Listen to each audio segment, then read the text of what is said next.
friend is coming soon. I greet you in the love and the light of the infinite Creator. My fellow subscribers, YouTube has started to shut down channels that don't agree with their views and blaming their decision on their guidelines. This is the highest form of censorship controlled by the cabal to keep us from knowing the truth. There has been several channels terminated by their so-called violation of their guidelines, including our sister channel, Event is Coming Soon, and 3 other sister channels of ours.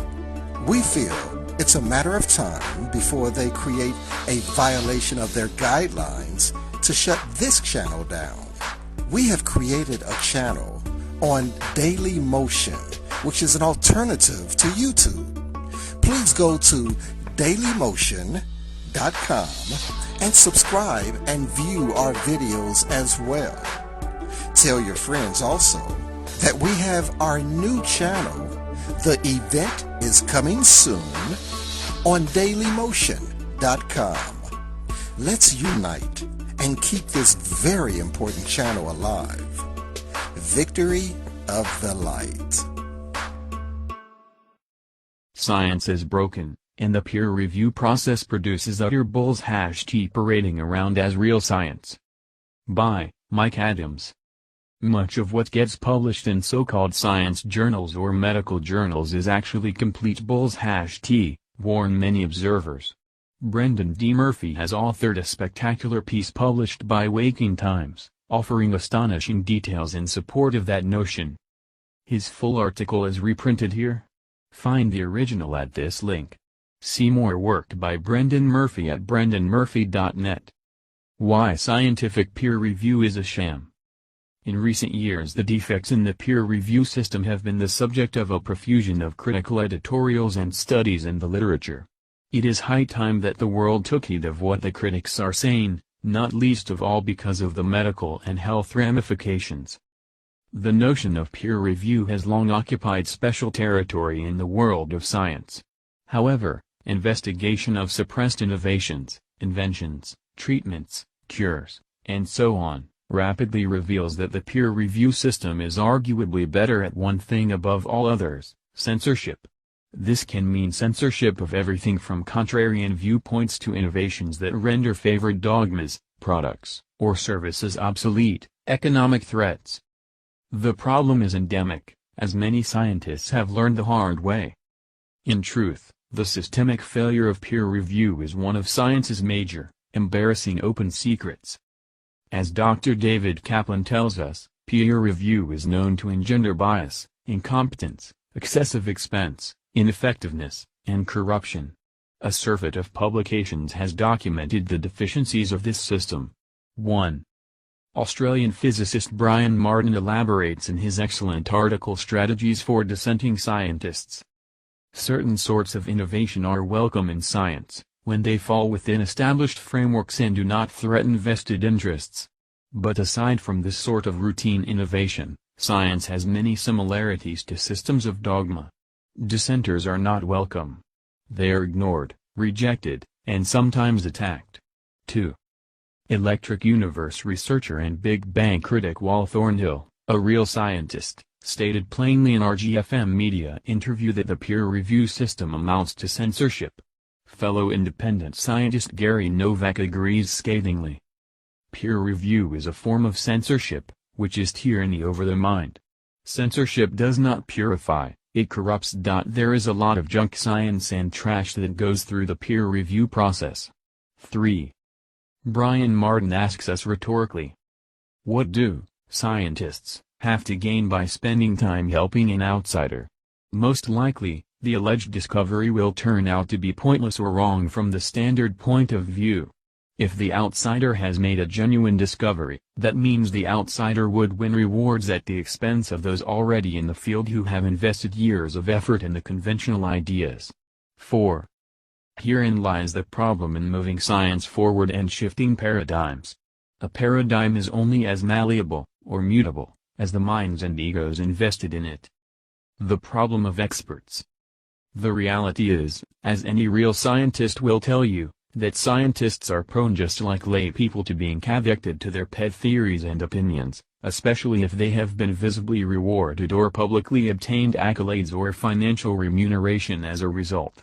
Scientists, like lay people, have susceptible emotional bodies and often fairly hefty egos partially due to their expertise and academic titles, qualifications, theories, etc.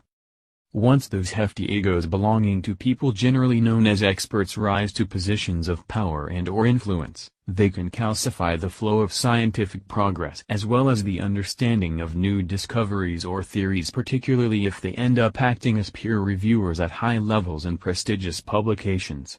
In that capacity, too many become mere gatekeepers and seek not to facilitate innovation or vital new Copernican-scale revelations, but to maintain the status quo which got them there in the first place. Dr. Malcolm Kendrick comments in his excellent book Doctoring Data that, by definition, anyone who is an expert in an area of medicine will be a supporter of whatever dogma holds sway. 5. Close study of power dynamics in medicine bears this out. The players with the deepest pockets have the funds to buy all of the experts they need to sell a bogus product or ideology to an unsuspecting public. Consider the following words from The Lancet's editor Richard Horton, pictured below. The mistake, of course, is to have thought that peer review was any more than a crude means of discovering the acceptability not the validity of a new finding. We portray peer review to the public as a quasi-sacred process that helps to make science our most objective truth-teller. But we know that the system of peer review is biased, unjust, unaccountable, incomplete, easily fixed, often insulting, usually ignorant, occasionally foolish, and frequently wrong. 6. Emphasis added. The Lancet's editor Richard Horton. Peer review, as a quasi-sacred process that somehow supposedly transcends the foibles and follies human nature, has taken on sacred ritual status. Has the paper been blessed by the peer review priest? Peer review is held to be more than just pragmatically useful and functional, which clearly it is not. Generally speaking, it is held as a transcendent, almost magical, organizing force occurring in the heavenly ivory towers of science, which somehow avoids falling prey to human weaknesses by virtue of those humans' lofty qualifications as scientists or experts. Scientists, of course, aren't quite human. They are something more, something pure, something that the layman can never be.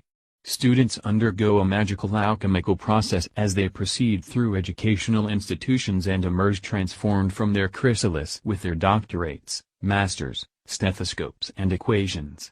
They are the chosen ones, the purified, the holy, the redeemed, the righteous. They do not have to answer to the lowly non-scientific peasantry, let alone unbelieving heretics. It is clear, however, that not only is the popular view of peer review misleading, but the most prestigious publications are some of the very worst offenders. Significant scientific publications, for example, the journal Nature, have a well-documented history of prejudice against findings or hypotheses that run contrary to established scientific dogma. Writing in the British Medical Journal, BMJ, in May 2000, Canadian-based researcher, David Sackett, said that he would never again lecture, write, or referee anything to do with evidence-based clinical practice, over his concern that experts are stifling new ideas. He wants the retirement of experts to be made compulsory, and I think it's a brilliant proposition. Sackett says that progress towards the truth is impaired in the presence of an expert. 7. Trusting experts in oncology, for example, is generally a very good way to artificially speed one's trip to the grave, particularly if one has metastatic cancer. Allopathic medicine is notoriously ineffective in that realm. And yet experts are now on a rarefied level that perhaps only popes and celebrities can understand. They are virtually demigods today. In the main, experts are those people in the establishment who espouse the mainstream dogma and reify the politically correct belief structures. Experts are lionized because the world that made them experts promotes and validates them when they affirm the already established, and profitable, beliefs, and the media is complicit in this. If you want to be horribly misled on any number of important issues, Just head straight to just about any mainstream news media outlet and listen to the establishment's experts. Is it not time to get the crusty, rigidified, and corrupt old guard out of the way so we can let science move forward? Is most research just bullshit? Harvard Medical School's Dr. Marcia Angel is the former editor-in-chief at the New England Journal of Medicine, where she spent 20 years poring over scientific papers, saturated in the dubious practices that pervade the world of medical research. She states bluntly, "It is simply no longer possible to believe much of the clinical research that is published, or to rely on the judgment of trusted physicians or authoritative medical guidelines. I take no pleasure in this conclusion, which I reached slowly and reluctantly over my 2 decades as an editor of the New England Journal of Medicine." 8. Most experts in medicine are, psychologically speaking, simply engaged in well-paid groupthink and confirmation bias exercises, vigorously affirming and defending their egos, lucrative, construction of the world. To paraphrase physicist Max Planck, medicine, like science, advances one funeral at a time. Once the public has accepted the scientific establishment's truths, narratives, and designated experts, then researchers who yield findings deviating from the accepted norm can be immediately branded as crackpots, lunatics, fringe nuts, pseudoscientists and so on, regardless of how meticulous their methods, and irrefutable their results. The media is crucial in this control dynamic because it sells the establishment's reality. Thus is the politically correct status quo maintained. Peer review lets garbage through, and lots of it. Peer review censorship exemplifies the neophobia in the world of science, which serves to protect the status quo rather than improve knowledge by weeding out dubious epistemologies and results, as it is meant to. This supposed mechanism of quality control has resulted not only in the dismissal of much important and credible research, but it has also let fraudulent research, and lots of it, be published at the same time. Papers that appear to support fashionable ideas or entrenched dogmas are likely to fare well, even if they are badly flawed or outright rubbish. David Kaplan, a professor of pathology at the Case Western Reserve University School of Medicine in Cleveland, has stated that peer review is broken. It needs to be overhauled, not just tinkered with. The incentive should be changed so that authors are more satisfied and more likely to produce better work. The reviewing is more transparent and honest, and journals do not have to manage an unwieldy and corrupt system that produces disaffection and misses out on innovation. 9. Is it any wonder that John Ioannidis reported in his famous 2005 paper that most research findings are false for most research designs and for most fields? Given the already outlined problems, is it really surprising that, in Ioannidis' words, claimed research findings may often be simply accurate measures of the prevailing bias? 10. Dr. Mark Gerard, a mathematician and physician who serves on the editorial board of Medicine Veritas, the Journal of Medical Truth, has written, "The reason for this disaster is too clear: the power of money. In academic institutions, the current dynamics of research is more favorable to the ability of getting grants, collecting money and spending it than to scientific imagination or creativity." 11. In general, peer reviewers, generally not time-rich, don't try to replicate experiments and rarely even request the raw data supporting a paper's conclusions. Who has the time for all that?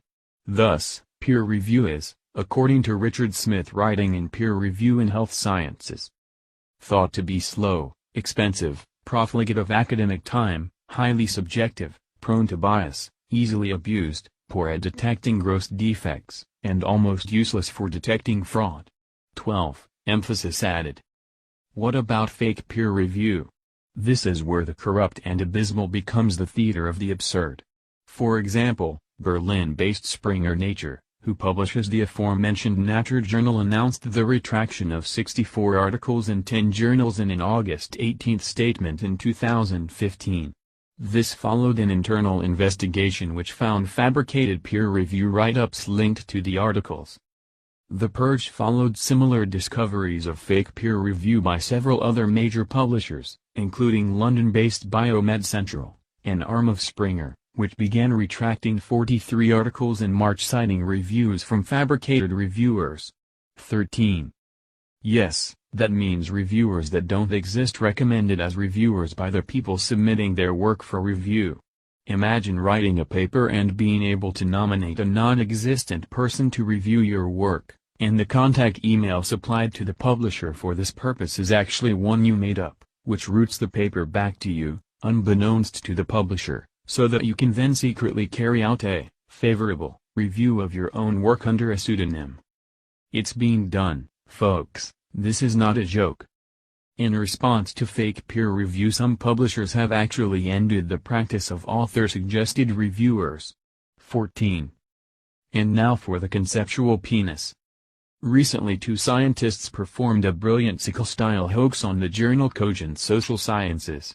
Under the pen names Jamie Lindsay and Peter Boyle, and writing for the fictitious Southeast Independent Social Research Group, Peter Boghossian and James Lindsay wrote a deliberately absurd paper loosely composed in the style of post-structuralist discursive gender theory. What exactly that is they made no attempt to find out. The authors tell us. The paper was ridiculous by intention, essentially arguing that penises shouldn't be thought of as male genital organs but as damaging social constructions. We assume that if we were merely clear in our moral implications that maleness is intrinsically bad and that the penis is somehow at the root of it, we could get the paper published in a respectable journal. 15. Emphasis added. And they did. After completing the paper, and being unable to identify what it was actually about, it was deemed a success and ready for submission, which went ahead in April 2017. It was published the next month after some editorial feedback and additional tweaking. To illustrate how deliberately absurd the paper is, a quote is in order. We conclude that penises are not best understood as the male sexual organ, or as a male reproductive organ, but instead as an enacted social construct that is both damaging and problematic for society and future generations, and is the conceptual driver behind much of climate change. 16.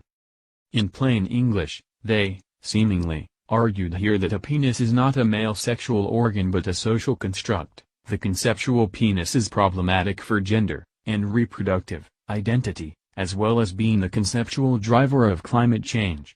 No, really. How this ever got published is something to ponder. The paper is filled with meaningless jargon, errant nonsense, and references to fake papers and authors. As part of the hoax, none of the sources that were cited were even read by the hoaxers. As Boghossian and Lindsay point out, it never should have been published. No one, not even Boghossian and Lindsay, knows what it is actually saying. Almost a third of the sources cited in the original version of the paper point to fake sources, such as created by Postmodern Generator, making mock of how absurdly easy it is to execute this kind of hoax, especially, the authors add, in academic fields corrupted by postmodernism. 17. Emphasis added. The spectacular success of hoax papers and non-existent authors. In April 2010, Cyril Lab of Joseph Fourier University in Grenoble, France, used a computer program called SCI again to create 102 fake papers under the pseudonym of I Can't Care. SCI again was created in 2005 by researchers at MIT in Cambridge in order to demonstrate that conferences would accept such nonsense. As well as to amuse themselves. Lab added the bogus papers to the Google Scholar database, which boosted I Can't Care's H-index, a measure of published output, to 94 at the time, making Ant Care the world's 21st most highly cited scientist. 18. Emphasis added. So a non-existent scientist has achieved the distinction of being one of the world's most highly cited authors while authoring papers consisting of utter gibberish. Congratulations are certainly in order. In February 2014 it was reported that Springer and the Institute of Electrical and Electronic Engineers, IEEE, were removing over 120 such bogus papers from their subscription services after Lab identified them using his own software. Going back at least as far as 1996, journalists and researchers have been getting spoof papers published in conferences or journals to deliberately expose weaknesses in academic quality controls.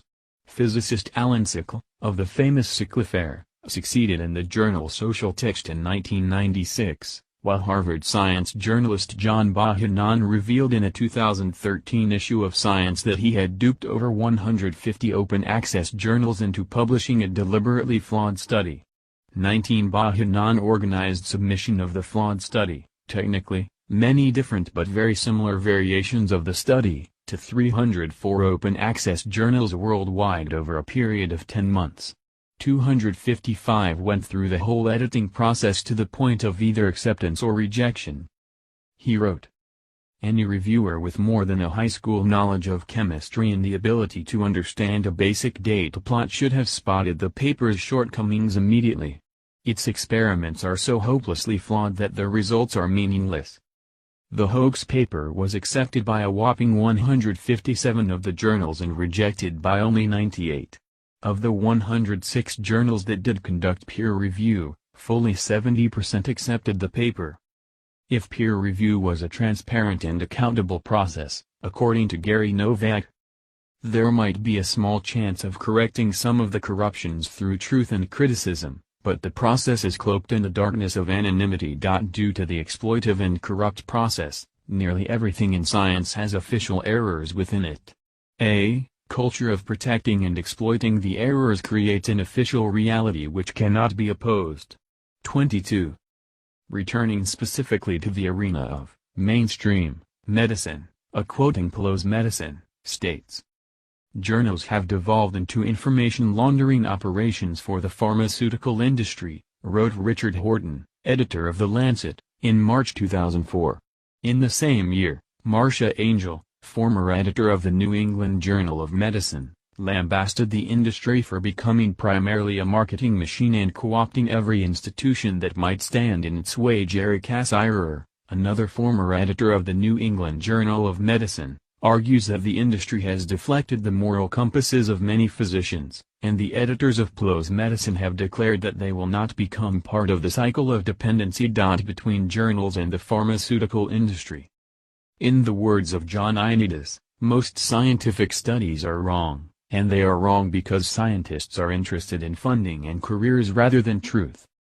If most studies are wrong, and most scientists are more interested in their own careers and funding than getting at the truth, while journals daily allow bogus and flawed pharmaceutical research to be published and promoted, then why would anyone in their right mind believe the claims made by doctors about the efficacy of products based upon peer review or pharmaceutical studies? What does a term like safe and effective even mean in this world of deception and subterfuge? Clearly the problem of corruption and conflicts of interest have been increasingly on the radar of professional academics for some time now, so much so that it has been the subject of an increasing number of harshly critical articles and editorials. Conveying the depth and breadth of deception to the uninitiated, however, presents a unique challenge.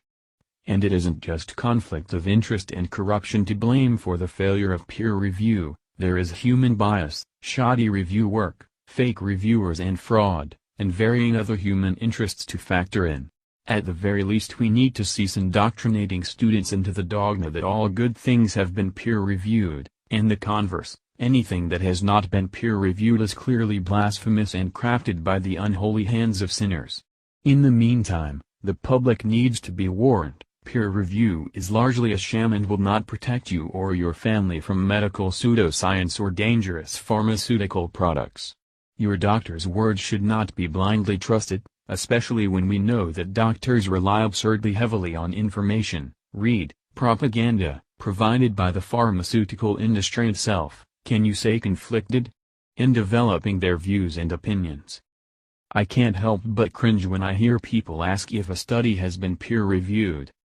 The response this question most often deserves is simply, who cares? The case against science is straightforward. Much of the scientific literature, perhaps half, may simply be untrue.